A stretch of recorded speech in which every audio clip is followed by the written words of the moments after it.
மகா சிவராத்திரி ஈசனுடன் ஓர் இரவு பிப்ரவரி 26 சத்குருவுடன் நேரலையில் இணையுங்கள்.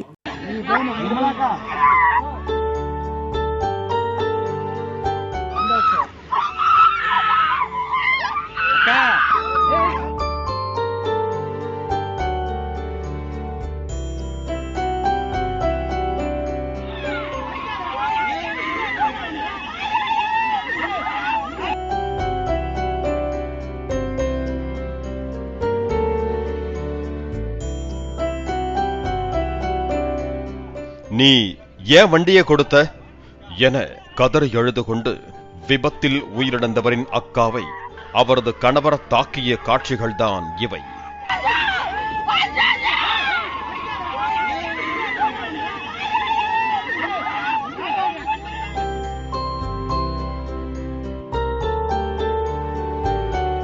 திண்டுக்கல் மாவட்டம் வேடச்சந்தூர் அருகே உள்ள காலணம்பட்டியைச் சேர்ந்த ஜேசிபி டிரைவரான விவேக் என்பவர் தனது அக்காவின் ஸ்கூட்டியை எடுத்துக்கொண்டு ஒரு வேலையாக தனது 7 வயது மகன் மற்றும் 5 வயது மகளை ஏற்றிக்கொண்டு வேடச்சந்தூர் சென்றுள்ளார்.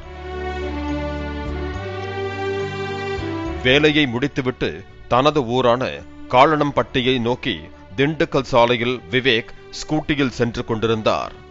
அப்போது விவேக் சாலையின் நடுவில் உள்ள கோட்டை தாண்டி சென்றபோது எதிரே சேலம் நோக்கி சென்று கொண்டிருந்த அரசு பேருந்து நேருக்கு நேராக மோதியுள்ளது. அரசு பேருந்து ஓட்டுநர் சுருளிவேல் பிரேக் பிடித்த போதிலும் பேருந்தின் அடியில் சிக்கிய ஸ்கூட்டி சிறிது தூரத்திற்கு இழுத்து சென்றதாக கூறப்படுகிறது.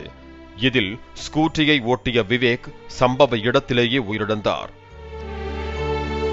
பின்னால் அமர்ந்திருந்த 7 வயது சிறுவனும் 5 வயது சிறுமியும் படுகாயமடைந்தனர். உடனே சம்பவ இடத்திற்கு சென்ற வேடச்சந்தூர் போலீசார் காயமடைந்தவர்களை திண்டுக்கல் அரசு மருத்துவக் கல்லூரி மருத்துவமனைக்கு அனுப்பி வைத்தனர். விபத்தில் உயிரிழந்த விவேக்கின் மனைவி மற்றும் அவரது உறவினர்கள் சாலையில் உருண்டு புரண்டு கதறி எழுதது காண்போரை கண்கலங்கச் செய்தது.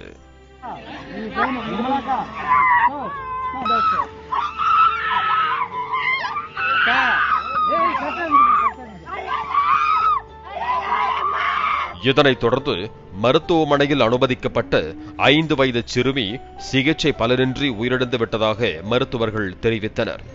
மேலும் 7 வயது சிறுவன் தீவிர சிகிச்சையில் இருப்பதாகவும் தகவல் வெளியாகியுள்ளது. சாலை விபத்தில் தந்தையும் மகளும் உயிரிழந்த சம்பவம் அப்பகுதியில் பெரும் சோகத்தை ஏற்படுத்தியிருக்கிறது. மகா சிவராத்திரி ஈசனுடன் ஓர் இரவு பிப்ரவரி 26 சத்குருவுடன் நேரலையில் இணையுங்கள்.